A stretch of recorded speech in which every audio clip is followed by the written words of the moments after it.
Salut à tous, aujourd'hui je vais vous raconter une histoire qui m'a profondément marqué, celle de l'homme et ses clous. C'est l'histoire d'un homme qui avait du mal à gérer sa colère. Chaque fois qu'il s'emportait, qu'il blessait quelqu'un avec ses mots ou ses actions, il prenait un clou et l'enfonçait dans le mur de sa chambre, une façon pour lui de matérialiser l'impact de ses émotions. Au début, il ne s'en souciait pas trop, un clou par-ci, un clou par-là, mais les jours passaient, et le mur se remplissait inexorablement. Chaque matin, en se réveillant, il voyait ces dizaines de clous qui le fixaient. Témoin silencieux de ses moments de rage, ces mots ont fait qu'en lui. Il décida alors de changer. Il se fit une promesse chaque fois qu'il réussirait à garder son calme dans une situation difficile, chaque fois qu'il choisirait la bienveillance plutôt que la colère. Il retirait un clou.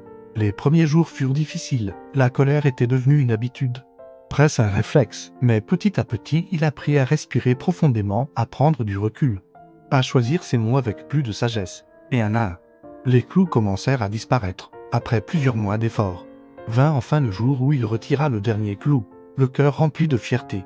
Il recula pour admirer son mur, et c'est là qu'il eut une révélation. Le mur était maintenant vide, oui, mais il était couvert de trous, malgré tous ses efforts. Les marques étaient toujours là.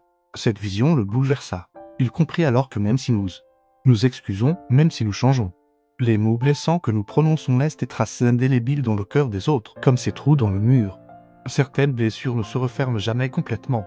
Cette histoire nous rappelle l'importance de la bienveillance dans nos paroles et nos actions, car une fois prononcés, les mots sont comme ces clous, nous pouvons les retirer, mais leur marque reste. Si cette histoire vous a touché, vous a fait réfléchir, n'hésitez pas à la partager autour de vous. Abonnez-vous à la chaîne pour plus de contenus inspirants comme celui-ci.